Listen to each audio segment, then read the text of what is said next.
भारत के बाद अब पाकिस्तान ने दागी मिसाइल। अफगान सरकार ने तालिबान को सत्ता में बंटवारे का ऑफर दिया। पाकिस्तानी नौसेना की हालत खराब।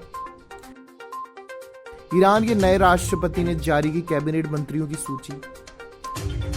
तालिबान ने गजनी पर कब्जा किया।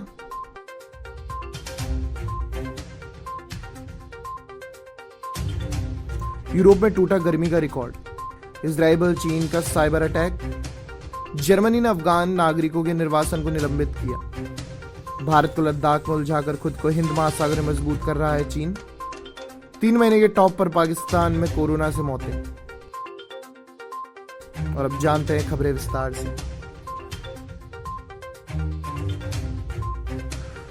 भारत की निर्भय क्रूज मिसाइल दागने के ठीक एक दिन बाद अब पाकिस्तान ने भी अपने परमाणु हथियार ले जाने में सक्षम बैलिस्टिक मिसाइल का सफल परीक्षण किया है। पाकिस्तान की सेना ने एक बयान जारी करके कहा कि उसने सतह से सतह तक मार करने वाले बैलिस्टिक मिसाइल गजनवी का सफल परीक्षण किया है। पाक सेना ने कहा कि ये एक ट्रेनिंग लॉन्च था जिसका मकसद अपनी ऑपरेशन तैयारियों को परखना था। पाकिस्तान की सेना ने कहा कि इस मिसाइल को सेना के स्ट्रेटेजिक फोर्सेस कमांड ने अंजाम दिया है। इस दौरान मिसाइल के सभी तकनीकी पहलुओं का आकलन किया गया। इससे पहले भारत ने अपनी क्रूज मिसाइल निर्भय का सफल परीक्षण किया था। माना जा रहा है कि भारत के जवाब में अब पाकिस्तानी सेना ने मिसाइल का परीक्षण किया है।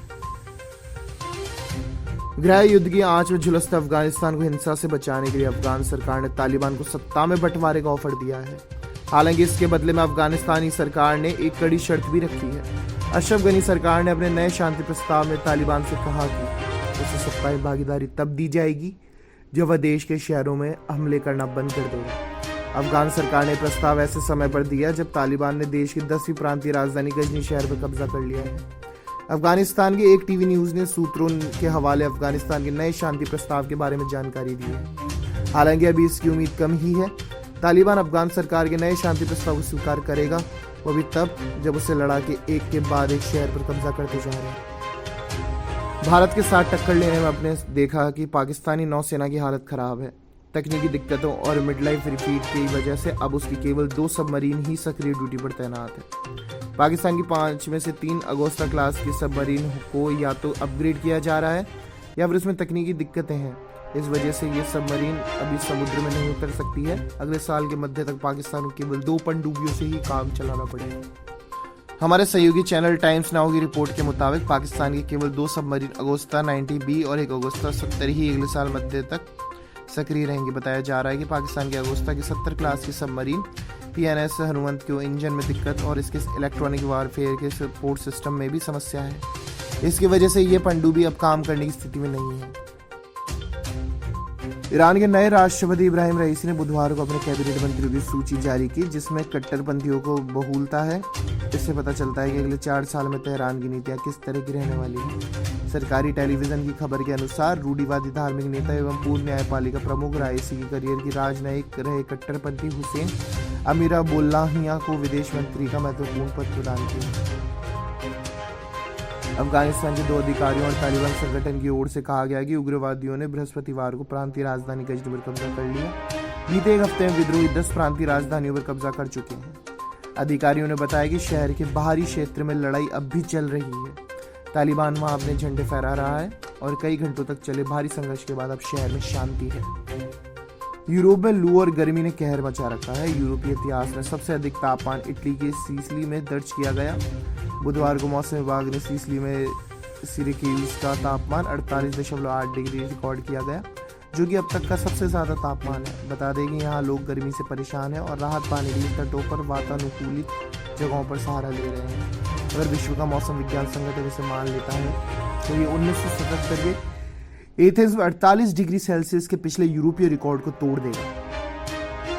मिडिल ईस्ट में अपना दबदबा बनाने की कोशिश में चीन के हैकर्स ने इजराइल के बड़े स्तर पर साइबर अटैक किए हैं। चीन के साइबर ग्रुप UNSC 215 ने इजराइल के सरकारी संस्थाओं, IT कंपनियों के अलावा टेलीकॉम सेक्टर से जुड़ी कंपनियों को भी निशाना बनाया है। अमेरिका की कैलिफोर्निया की साइबर सिक्योरिटी कंपनी फर्स्ट आई ने हमले के पीछे चीन के हैकर्स होने का खुलासा किया। कंपनी ने बताया कि हैकर्स इन कंपनियों की फाइनेंस, टेक्नोलॉजी और बिजनेस से जुड़े डेटा चोरी कर लिए हैं। इसमें यूजर्स का डेटा भी शामिल है। जर्मनी और नीदरलैंड्स ने अफगानिस्तान में बढ़ते तनाव के कारण उन अफगानों को अस्थायी रूप से रहने की अनुमति दी है जो राजनीतिक शरण लेने में विफल रहे हैं। जर्मन गृह मंत्रालय ने DW को बताया कि अफगानिस्तान में अस्थिर सुरक्षा स्थिति के कारण अफगान नागरिकों का निर्वासन अस्थायी रूप से रोक दिया गया है। ये फैसला ऐसे समय में आया जब अफगानिस्तान से विदेशी सैनिकों की वापसी के साथ तालिबान जैसी देश पर नियंत्रण हासिल कर रहा है और अब तक कई प्रांतीय राजधानियों समेत देश के बड़े हिस्से पर कब्जा कर चुके हैं। 12 अगस्त को तालिबान ने उत्तर पूर्व में बादकंशा प्रांत की राजधानी फैजाबाद पर भी कब्जा कर लिया। भारत और चीन के बीच चीजें पिछले 1 साल से अधिक से ठीक नहीं है। चीन द्वारा पूर्वी लद्दाख में घुसपैठ शुरू करने के बाद से दोनों देशों की सेना आमने सामने है। हालांकि भारतीय स्ट्रेटेजिक थिंकर्स अभी तक बहुत साफ नहीं बता रहे हैं कि चीन क्यों भारतीय क्षेत्र में दखल देने की कोशिश कर रहा है।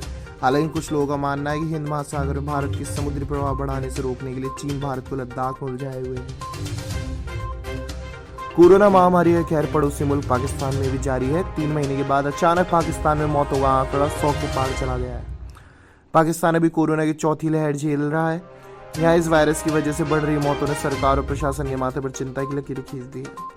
पिछले 24 घंटे के दौरान यहाँ कुल 102 लोगों की मौत कोविड-19 की वजह से हो गई है। पूरे देश में मौतों का ये आंकड़ा 24,187 पर पहुंच गया है।